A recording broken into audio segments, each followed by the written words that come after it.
Katie Morgan stood in the observation deck of the Harmony Dawn Research Station and watched the most beautiful ship she had ever seen approach their small outpost. The vessel moved like liquid silver through space, with curves that seemed to flow rather than cut through the darkness. This was her first time seeing an elven ship, and it took her breath away. Captain Lisa Hayes walked up beside her and placed a steady hand on Katie's shoulder. The older woman had been like a mother to Katie since she joined the station 3 years ago as a xenobiologist fresh out of Earth University. Remember, Katie, the briefing materials stressed how important this first meeting is for humanity, Lisa said in her calm voice. The Starweave Dominion controls a third of this galaxy sector, and their technology could help us explore worlds we never dreamed of reaching. Katie nodded, but her stomach felt like it was full of butterflies. I read the files, Captain, but some of the cultural notes seemed confusing, especially the part about blood rituals. Dr. Amy Foster joined them at the viewing window. The translation software still has gaps when it comes to elven customs. She admitted, we think their greeting ceremony involves some kind of symbolic sharing, but the exact details are unclear. The elven ship docked with a soft vibration that ran through the station floor. Katie had studied alien biology for years, but meeting actual aliens felt completely different from reading about them in textbooks. Her hands were sweating, and she wiped them on her uniform jacket. You will do fine, Katie, Lisa assured her. Your warm personality is exactly what we need for first contact. Just be yourself, and remember that underneath all their advanced technology, they are people too. 20 minutes later, Katie stood in the main docking bay with the senior staff. The airlock hissed open, and 3 figures stepped through that made Katie's eyes go wide with wonder. The elves were tall and graceful, with pointed ears and eyes that seemed to hold starlight.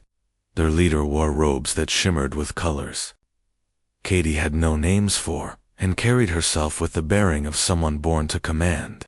Behind her walked 2 others in simpler but equally beautiful clothing. I am Princess Zarathol of the Starweave Dominion, the leader spoke in accented but clear English. I bring greetings from the Eternal Court and hope for friendship between our peoples. Captain Hayes stepped forward and gave a formal bow. Welcome, Princess. I am Captain Lisa Hayes, commander of this station. This is our xenobiologist, Katie Morgan, who will serve as your cultural liaison. Katie felt her heart skip as those ancient eyes turned to study her. Princess Zarathol looked young by human standards, but Katie knew from the briefings that elves aged differently, and this princess might be centuries old.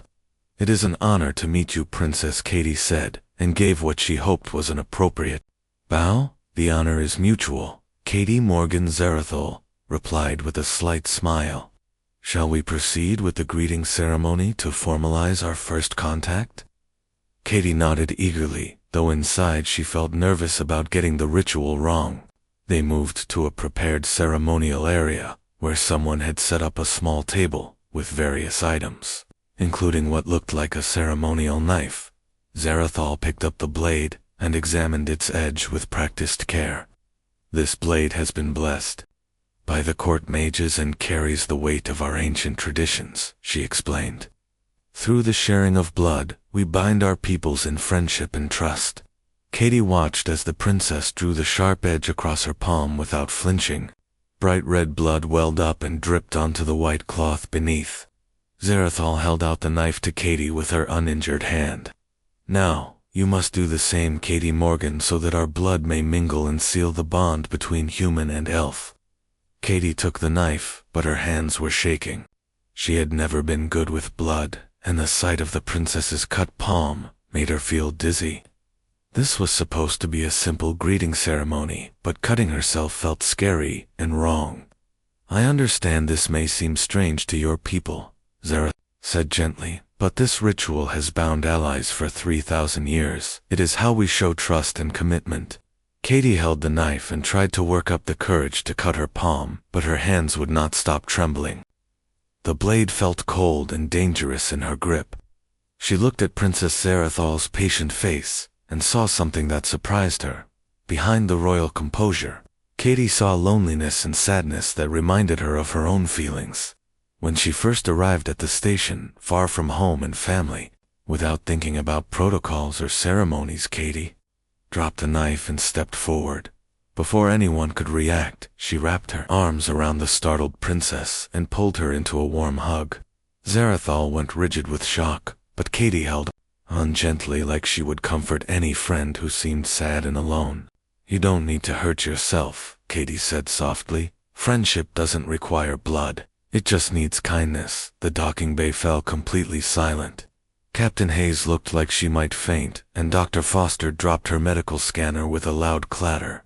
The two elven escorts reached for their weapons, but stopped when they saw their princess was not struggling. Slowly, very slowly, Zarathal's rigid posture began to soften. Her arms came up hesitantly to return the embrace, and Katie heard her take a shaky breath. For just a moment the ancient princess felt like any young woman who needed comfort. Then reality crashed back, and Zarathal pulled away with wide eyes. "What have you done?" she whispered, but her voice held wonder rather than anger. Katie realized she had probably just committed the worst diplomatic mistake in human history.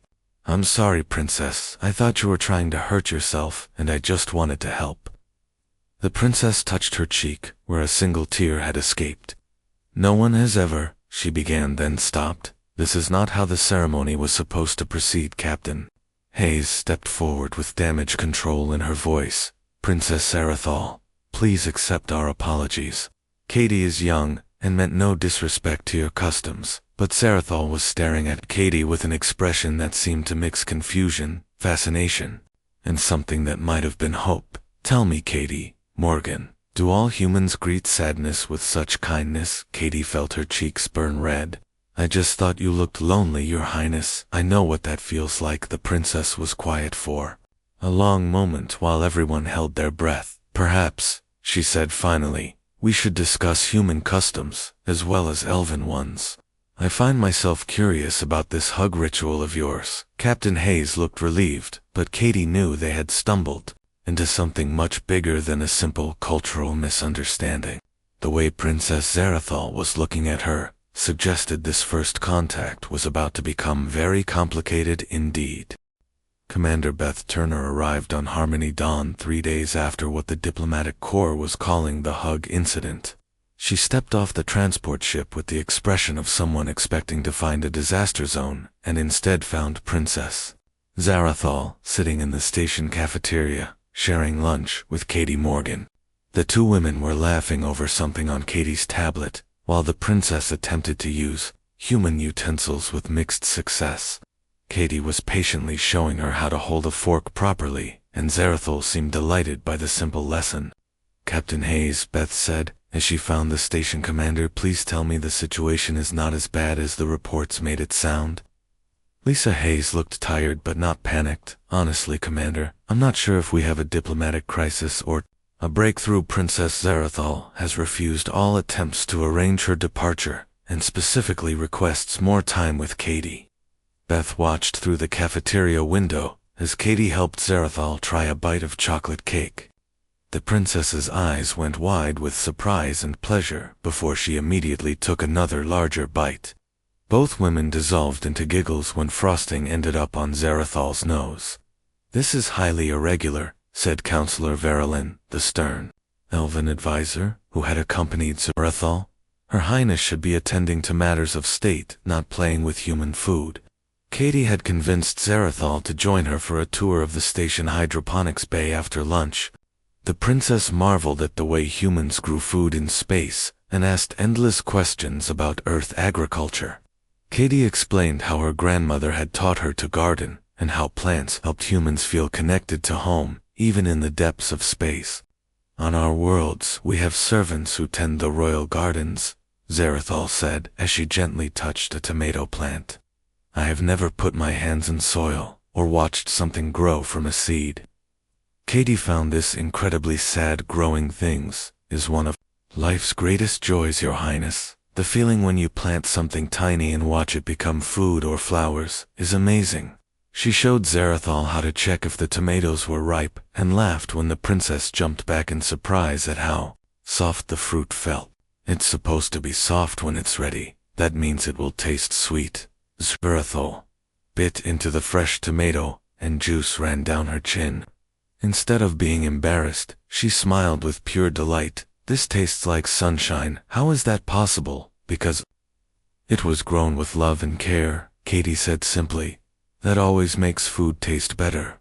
The princess grew quiet and thoughtful. In the royal court, our meals are prepared by the finest chefs in the galaxy.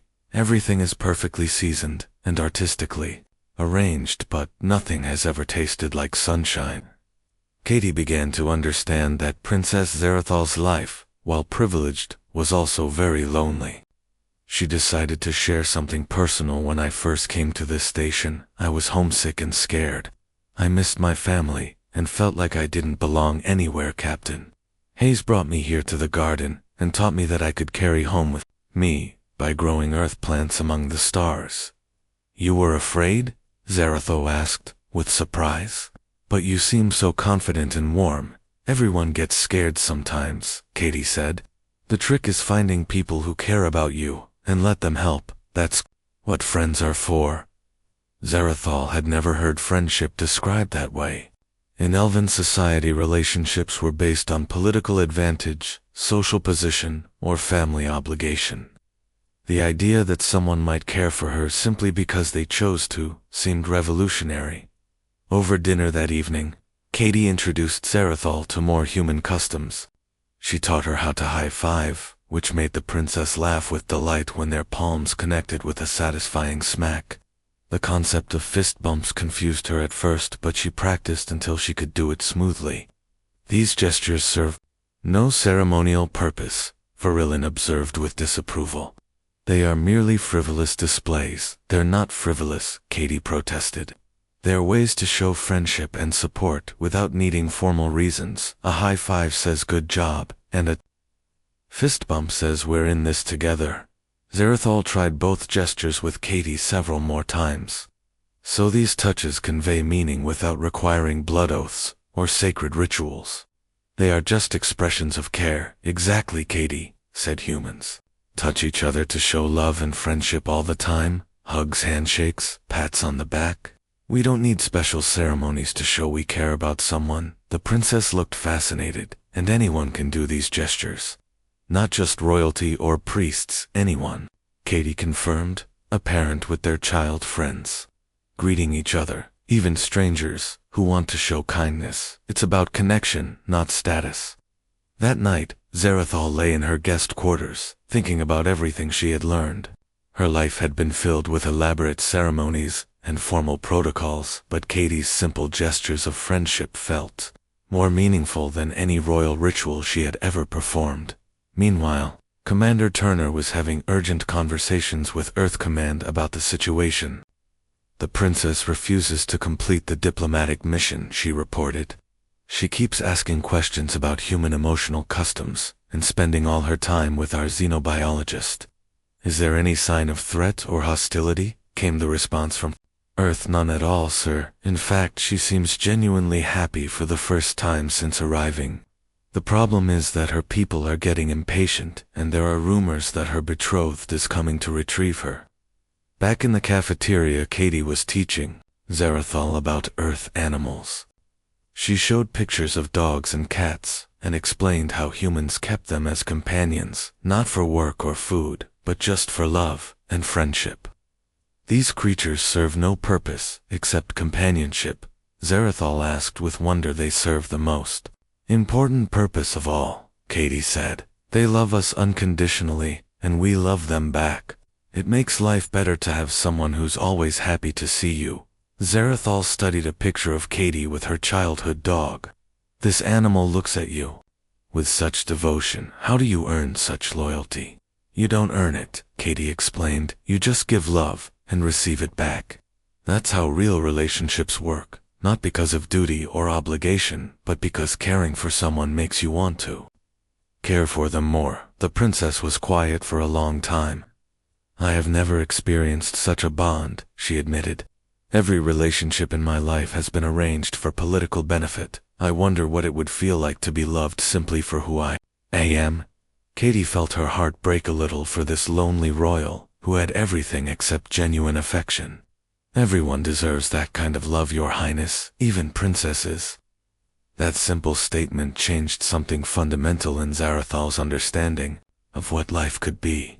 For the first time she began to question whether duty and tradition were worth sacrificing the possibility of real connection and happiness. As the days passed, it became clear that something significant was happening between the human and the elven princess.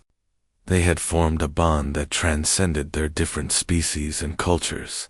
But with each passing hour, the political pressure mounted for Zarathal to return to her duties and her arranged marriage. Neither Katie nor Zarathal realized that their friendship was about to face its greatest test as forces from both their worlds moved to separate them and restore what they saw as proper order.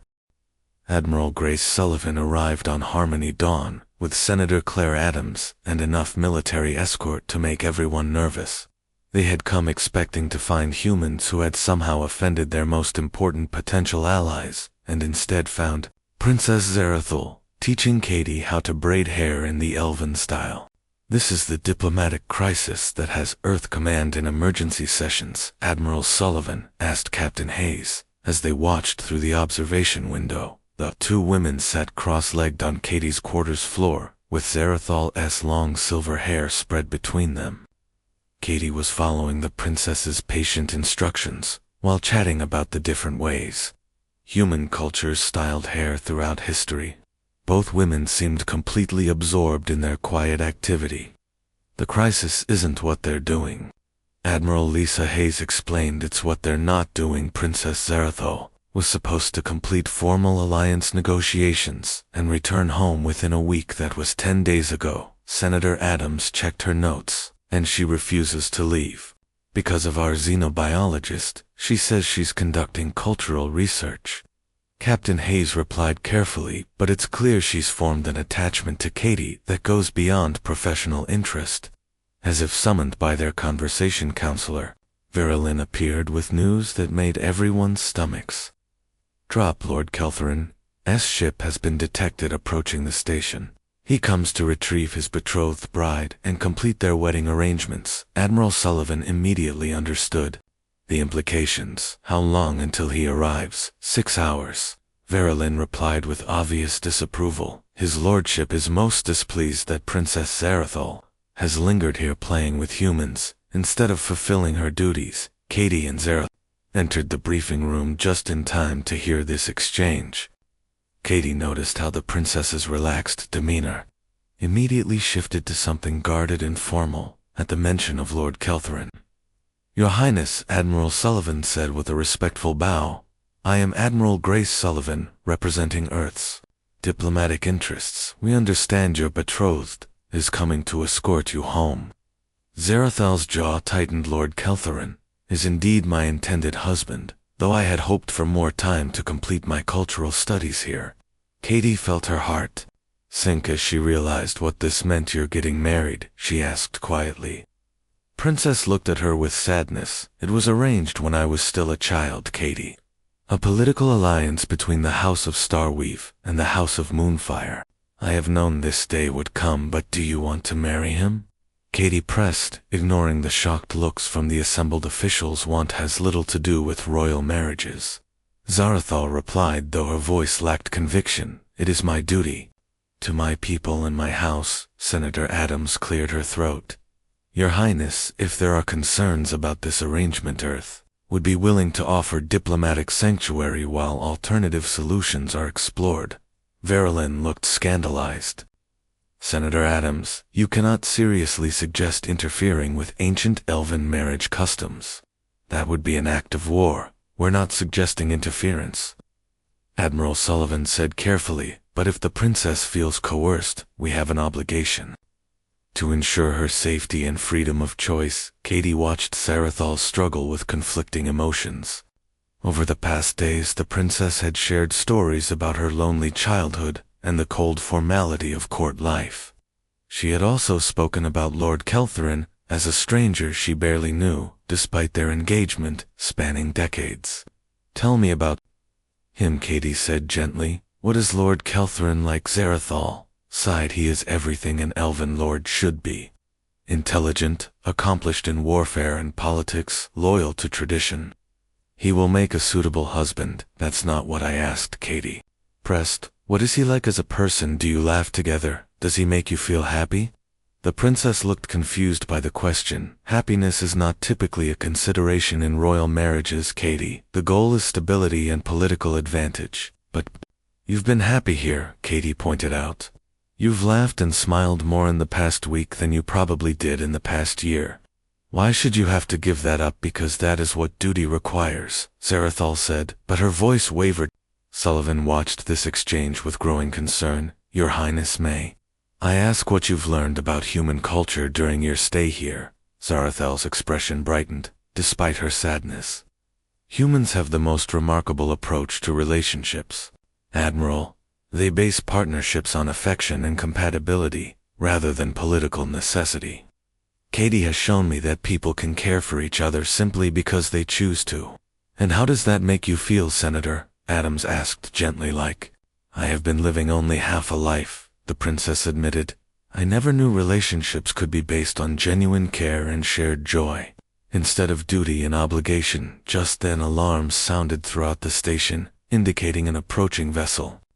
Lord Keltherin had arrived ahead of schedule and requested immediate docking permission. Katie felt panic rising in her chest as she realized her time with Zarathal was about to end. I should prepare for his arrival, Zarathal said with resignation. Lord Keltherin will expect me to be ready for immediate departure. Wait, Katie said desperately, you don't have to do this. There have to be other options. What options, Katie? The princess asked. Sadly, I cannot simply abandon my responsibilities. Because I have discovered happiness, I am not free to choose my own path. Everyone should be free to choose, Katie insisted. That's what makes life worth living, being able to decide who you want to be, and who you want to love. The words hung in the air between them, loaded with meaning neither woman was quite ready to acknowledge. Admiral Sullivan and Senator Adams exchanged glances, realizing they were witnessing something much more significant than a diplomatic complication. Your Highness, Admiral Sullivan said carefully, Earth recognizes the sovereignty of all sentient beings, including their right to self-determination. If you truly wish to remain here, you have our protection, Verilyn protested. You cannot harbor a member of elven royalty against the wishes of her house. This will destroy any hope of alliance between our peoples. Actually, Senator Adams said thoughtfully, there might be a way to honor both elven law and personal choice, but we would need to understand exactly what your marriage customs require. Katie looked at Zarathal with hope. There has to be something we can do, some way for you to be happy without abandoning your people. The princess took Katie's hand, even if there were alternatives. Katie, what I feel for you goes beyond friendship, though I have no name for it in my language. I know that losing you would break something inside me that duty could never repair. Katie squeezed her hand. Then we'll find a way together. That's what friends do. They help each other solve impossible problems. As Lord Keltherin's ship docked with the station, everyone knew they were about to face a confrontation that would determine not just Zarathal's future, but possibly the fate of human-elven relations for generations to come. The princess straightened her shoulders and assumed her royal bearing, but Katie could see the fear in her eyes. Whatever happens, Katie, please know that you have given me the greatest gift imaginable. You showed me what it feels like to be truly cared for. Katie felt tears threatening. This isn't over, Your Highness. I won't let you be forced into a life that makes you miserable. As they prepared to meet Lord Keltherin, Katie made a silent promise that she would find a way to help her friend claim the happiness she deserved, even if it meant challenging traditions that had stood for thousands of years. Lord Keltherin strode through the docking bay with the bearing of someone accustomed to immediate obedience. He was tall, even by elven standards, with sharp features and cold gray eyes that seemed to catalog everything as either useful or disposable. His dark hair was pulled back in an elaborate style that spoke of hours spent by servants, and his clothes were clearly worth more than most people earned in a lifetime. Princess Zarathal stood waiting for him in full royal regalia, but Katie could see the tension in her shoulders. The warm, laughing woman she had come to know had been replaced by a formal statue who barely seemed to breathe. "Zarathal," Lord Caltherin said, without warmth, "you were expected home a week ago." "The court grows impatient with your delay, my lord," the princess replied with a perfect curtsy. "I have been conducting important cultural research that will benefit our future alliance with humanity." His cold gaze swept over the assembled humans before settling on Katie, with obvious distaste. "And this is the primitive who has kept you from your duties." Katie felt her temper flare at his dismissive tone. "I'm Katie Morgan, xenobiologist and cultural liaison, Lord Caltherin. It's been an honor hosting."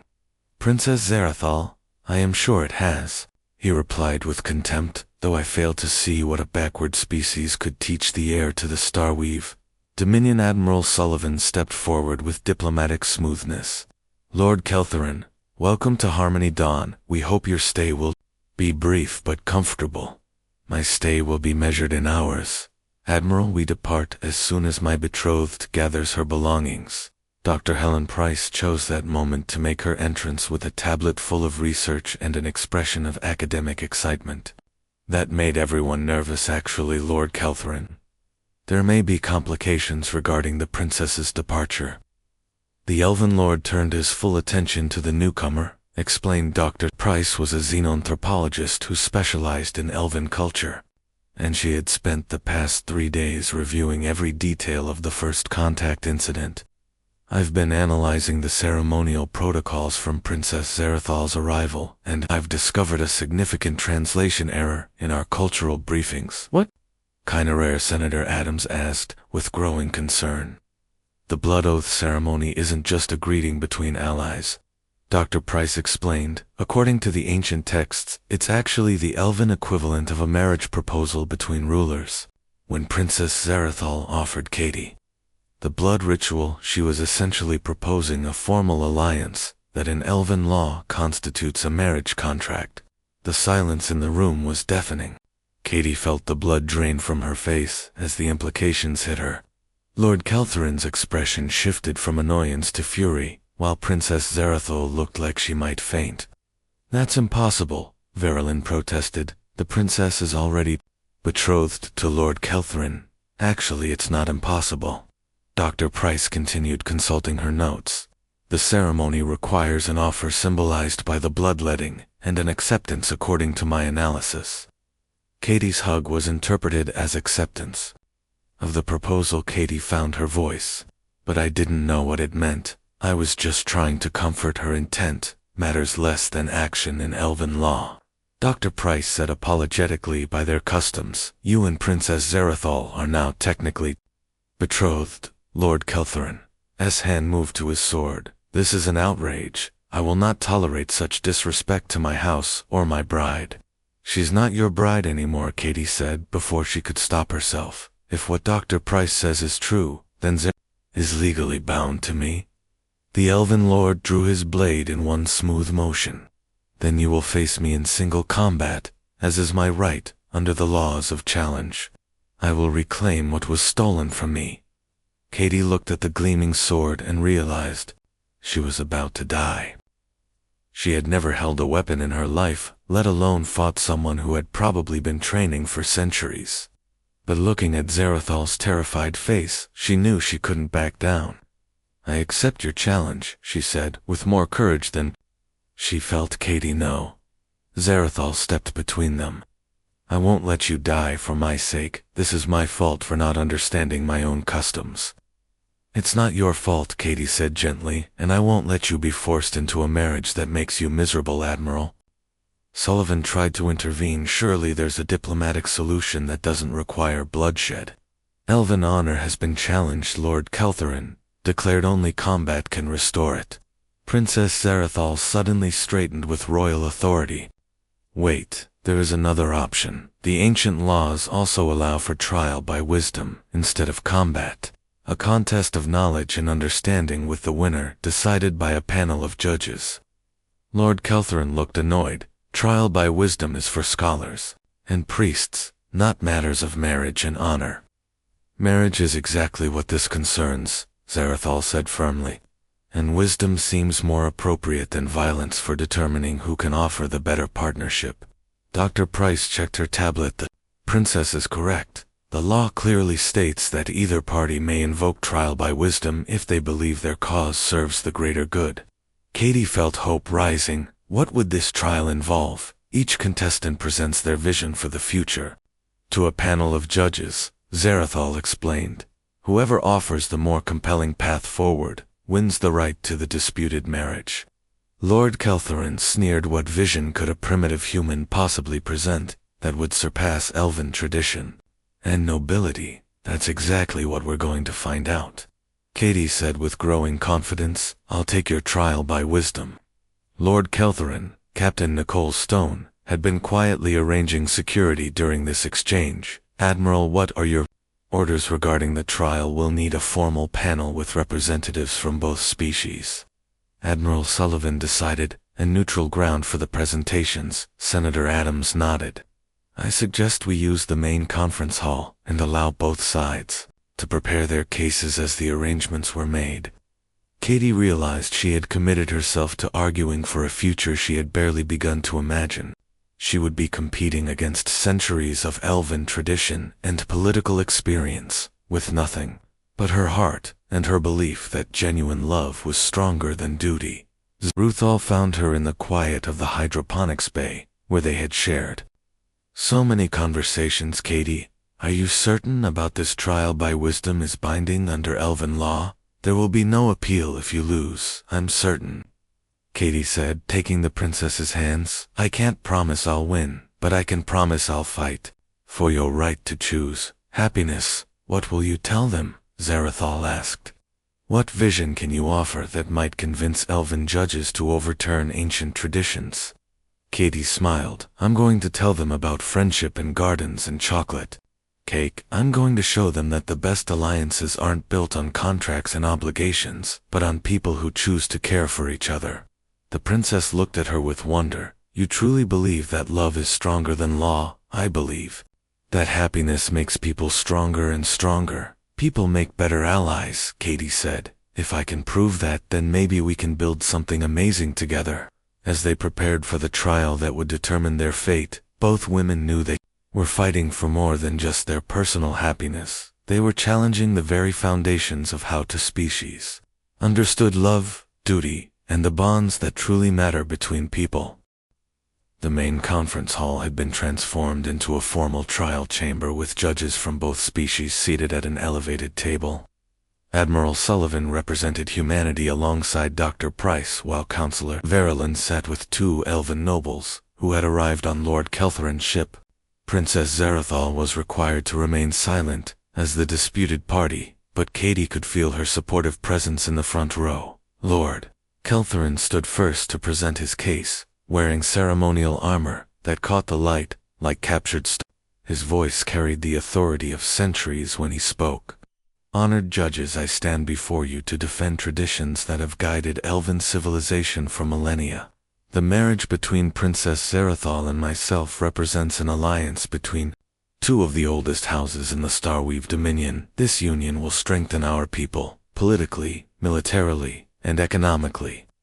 He gestured with practiced elegance. Our bloodlines are compatible, our resources complementary, our goals aligned. What more could any marriage require? This human, he said with obvious disdain, offers nothing but primitive emotions and temporary pleasure. The princess has duties to her people that transcend personal whims. Lord Keltherin outlined the benefits of traditional arranged marriage with compelling logic. Political stability through tested alliances, economic growth through combined resources, military strength through unified houses. His arguments were sound, practical, and backed by thousands of years of elven success. The human cannot offer titles, or armies, or trade agreements, he concluded. She brings nothing to this union except disorder, and the dangerous notion that personal feelings should override responsibility to one's people. I ask you to uphold the wisdom of our ancestors and restore proper order. The judges nodded thoughtfully at his logical presentation. Katie felt her stomach clench as she realized how outmatched she was in formal debate. Then she looked at Zarathos' encouraging smile, and remembered that she wasn't fighting with elven weapons. "Thank you, Lord Keltherin," Admiral Sullivan said. "Katie Morgan, you may now present your case." Katie stood slowly, feeling the weight of every eye in the room. She had no ceremonial armor or noble titles, just her conviction that genuine connection was worth fighting for.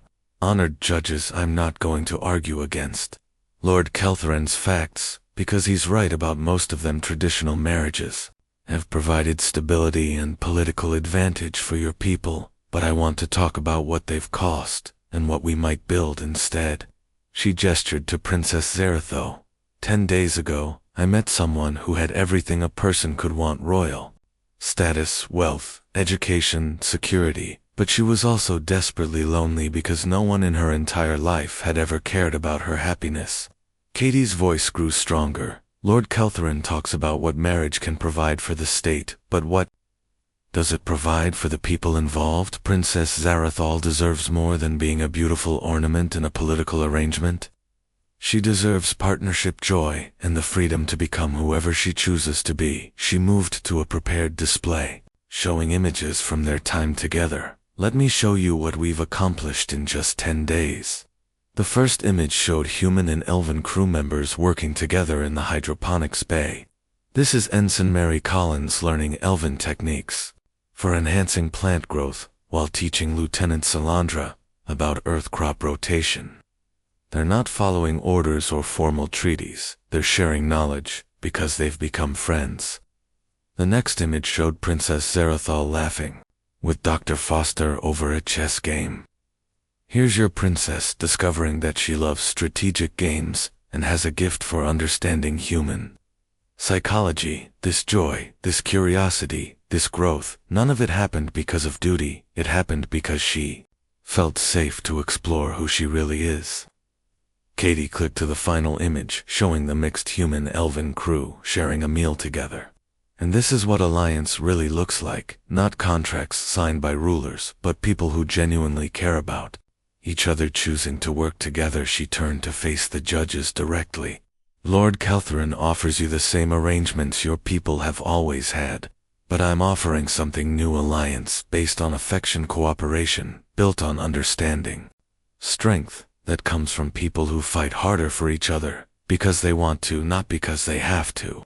Katie took a deep breath. "Princess Zarathal, and I may have stumbled into this betrothal by accident, but what we've built since then is real. We make each other better people, and that makes us better allies.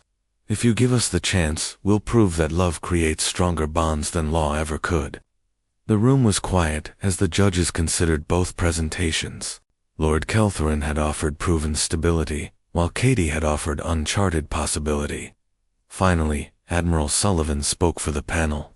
"We find both arguments compelling, but we cannot make this decision based on words alone. We need to see proof that this new approach can work." Dr. Price stood. "Actually, we already have proof. The past 10 days have produced more genuine cooperation between our species than months of formal negotiations. Princess Zarathal's presence has inspired cultural exchange programs, joint research projects, and friendship bonds that strengthen our alliance more than any treaty." Counselor Verilyn looked surprised. "This is true. The crew members have been sharing techniques and knowledge in ways I did not expect." Admiral Sullivan nodded. "The evidence suggests that authentic personal connections do indeed create stronger cooperative relationships." But Lord Keltherin was not finished. "Even if this approach has merit, it cannot work with these two. Specifically, they are too different in status, culture, and responsibility." Katie felt her heart sink until an unexpected voice spoke up. "Actually, Lord Keltherin, I believe it can work because I want it to." Princess Zarathal had risen from her seat. "Honored judges, I have listened to both presentations, and I choose Katie Morgan as my partner and ally." "Your Highness," Verilyn protested, "you are not permitted to speak during the trial." "The trial is over," Zarathos said with royal authority. "I am exercising my right as a sovereign to choose my own path. Katie has shown me what partnership can be when it's based on mutual respect and genuine care. I will not return to a life of beautiful loneliness. Lord Kelthorne stepped forward, angrily, but stopped when he saw something unexpected in the princess's eyes. For the first time she looked truly happy, truly alive in a way he had never seen before. You would choose this human over everything you were born to, he asked. I choose happiness over duty. Lord Kelthorne, I choose growth over stagnation, and I choose love over obligation. Zarathal moved to stand beside Katie. If that makes me unworthy of elven nobility, then so be it. Lord Kelthorne stared at them both for a long moment, then slowly began to smile. You know, Zarathal, I have spent my entire life following traditions that made everyone around me miserable. Perhaps it is time for change. He turned to the judges.